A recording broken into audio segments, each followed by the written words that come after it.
Imagine stepping onto a court, right? Two absolute legends have redefined the game there. But this time, the serve. Well, it isn't a blistering ace. It's more like an invitation. Yeah, an invitation. From Serena and Venus Williams, no less, as they step into a completely new arena. This one's got microphones, maybe an even bigger stage. They're serving up something pretty special with their brand new podcast, and honestly, we've been really excited to deep dive into this one with you. Absolutely. So today we're focusing on this new venture, the Stockton Street Podcast. The first episode just landed. And our mission really for this deep dive is to unpack why this feels like so much more than just another celebrity show. Right. We're seeing it as a powerful continuation, an evolution of their incredible legacy. It promises insights that go way beyond the tennis baseline. We want to get into what makes their deep dive so compelling, why it's clearly resonating already, and, what amazing bits of wisdom and inspiration you might actually get from tuning in. And the name itself, Stockton Street, it just hits you immediately, doesn't it? It really does. It's not just like a random title. It's this powerful echo of where it all began for them. I mean, for most of us, a street name is just, well, an address. But for them, it's the foundation, rooted deep in Compton, California.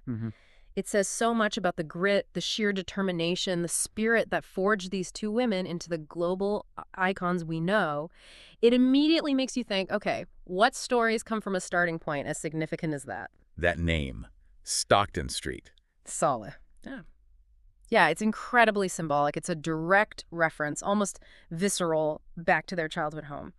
It just grounds their whole narrative in this undeniable authenticity. It's like a constant reminder of those, tougher beginnings and the sheer will it took to shape two young girls into these unbreakable forces in tennis. It tells you straight away, this isn't just about the shiny trophies. It's about the soil, the foundation, where those victories actually grew from. And then, think about where they recorded the debut episode. Arthur Ashe Stadium in New York. Wow. Yeah. I mean, talk about an intentional choice, almost poetic, right? This isn't just any stadium. It's like hallowed ground for them. The absolute heart of the U.S. Open. Serena won 6 of her, record 23 Grand Slams there, and Venus grabbed 2 of her 7 right there too. That's right. So picture them, mics ready, in this place that's literally echoed with their victory shouts, the insane pressure of championship points, the roar of the crowds. It feels like this deliberate connection, linking their past triumphs to this new thing they're doing now.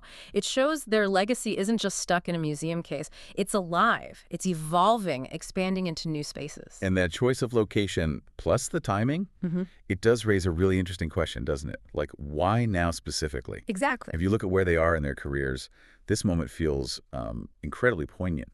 Serena, well, she had that absolute record-shattering career, 23 Grand Slam singles titles. She made her final big roar on the Pro Tour back at the 2022 U.S. Open. Yeah, I remember that. And she's since poured all that incredible fire, that drive, into 926 Productions. Launched it in 2023 with a clear goal.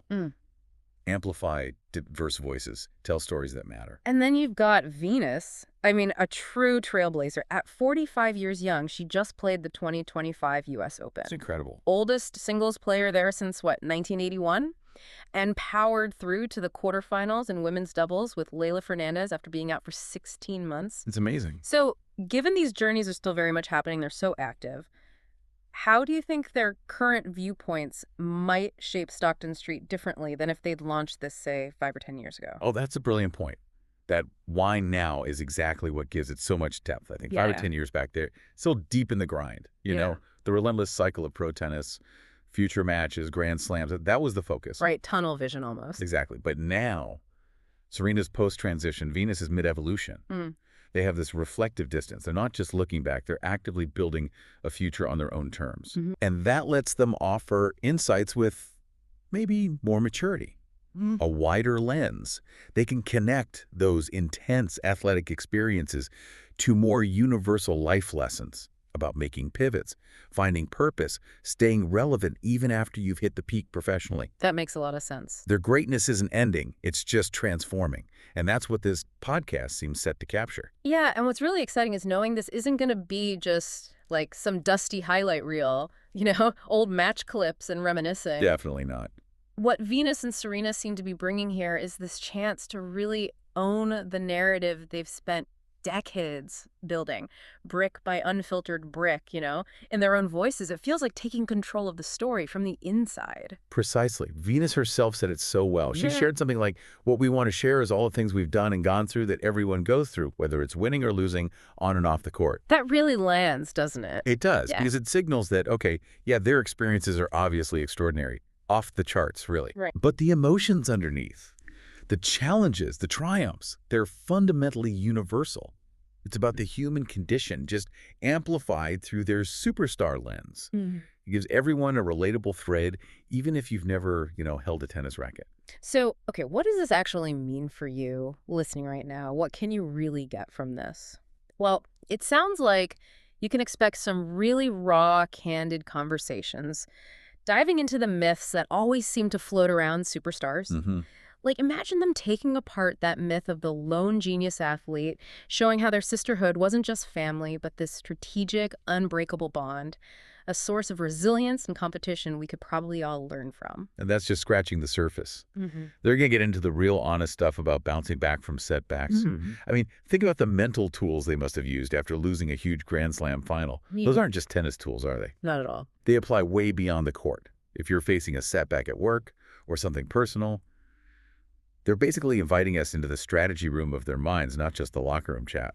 Yeah, the menu sounds incredibly rich. You mentioned health, wellness, pop culture, and they're diving deep into this massive wave in women's sports right now. Right. Serena, with that fire she always had on court, apparently said they loved this moment that we're also seeing in women's sports and developing that lifestyle. So it's not just commentary. No, it's active participation. They're helping shape that future. And it's also this powerful reminder, isn't it, that even GOATs, the greatest of all time, they have everyday battles. They spill coffee, probably second-guess a decision sometimes. Absolutely. Humanizes them. Totally. And that makes the lessons they share feel more concrete, more relatable, even though their lives seem so, out there. And looking bigger picture, this isn't just some, fleeting side project. No way. This podcast is dropping bi-weekly, every other Wednesday, right on X. Yeah. And it's the 27th original show for X, which tells you something about how much value they see in it. Mitchell Smith, who's X's head of original content, he called it a slam dunk. Recognized Venus and Serena are, quote, among the most recognizable and revered athletes in the world. They're not just famous. They're practically institutions. And you can see why. Their combined following on X is nearly 12 million people. Huge. And Serena alone gets mentioned over 5,000 times a day there. Apparently, that's even more than someone like Michael Jordan. Wow. So this podcast taps into this massive, existing, super engaged audience that's just waiting to hear what they have to say. That reach isn't just impressive. It really speaks to their enduring cultural impact, right? How they connect with people far beyond just tennis fans. But here's where I think it gets really interesting. Maybe the most significant part in terms of wider impact. In a world that's often way too quick to shove Black women trailblazers into these narrow little boxes, labeling them too fierce or maybe too family-focused, or just too much in general, the Williams sisters are just confidently, unapologetically flipping that script. This isn't only about sharing stories. It's really about reclaiming that narrative space, redefining what it means to be a powerful woman in sports and just everywhere. I mean, look at Venus. She fought so hard for equal pay, got that historic win at Wimbledon back in 2007. That changed the landscape for women in sports forever. That's such a powerful point about reclaiming narrative space. But, the media world is so crowded. How do you think Stockton Street actually cuts through all that noise? Beyond just the big names, how does it deliver that profound impact you're talking about? What makes it more than just celebrity plus microphone? I think it comes down to their unique authenticity. That's the key. It's not just a podcast. It feels like an extension of the genuine bond they've built with people over decades. Okay. They're not just talking about the issues, they've lived them. Often, they were the ones pushing for the solutions in the first place. So when they talk about, say, mental resilience or juggling family and a high-pressure career, it's coming from this place of deep experience that just goes beyond typical commentary. Right. It's earned wisdom. It's exact. The celebrity factor might get you to click play, sure. But it's their lived wisdom, their willingness to be vulnerable sometimes, and their actual track record of pushing boundaries. That's what keeps you listening. They seem ready to tackle misconceptions head on, share the pure joy of their sisterhood. We see those fun TikToks, right? Yeah. Serena joking about Venus's new doubles partner. Yeah. and offer lessons learned from a life lived under this intense spotlight, but also in the shadows, too. Yeah. So this deep dive into their lives through Stockton Street, it's not just entertainment. It really feels like this profound testament to resilience, to self-definition, and the sheer power of owning your own story. It's like an invitation to see them fully, not just as athletes, but as these complex, evolving human beings who just keep inspiring. So, wrapping this up, what does all this mean for you listening to us now? Stockton Street really does feel like the perfect encore to these incredible careers. A powerful reminder that legacies aren't static things, not just frozen in trophy cases or history books. Now they evolve. They evolve, they laugh, they keep serving. The Williams sisters are inviting us into this really candid, authentic chat about life's wins and losses on and off the court. It's almost like they're giving us a playbook for living a life of continuous growth, finding purpose, defining yourself. Yeah, and this deep dive into their new project really shows us that true influence goes way beyond just one arena. Kind of challenges us, doesn't it, to think about what does it mean for trailblazers to redefine their impact after they've achieved greatness in their first field? And maybe more personally, how can you in your own life keep serving your stories, your insights, your evolving self out into the world, even when the game around you changes? The Williams sisters are inviting you to join their rally, and maybe as you listen to them, you'll start to identify the unique Stockton Street in your own life, that foundational story you need to own, and maybe the next court you're ready to redefine. What new rally will you join? Or maybe even start, using your own authentic story to maybe inspire some others along the way.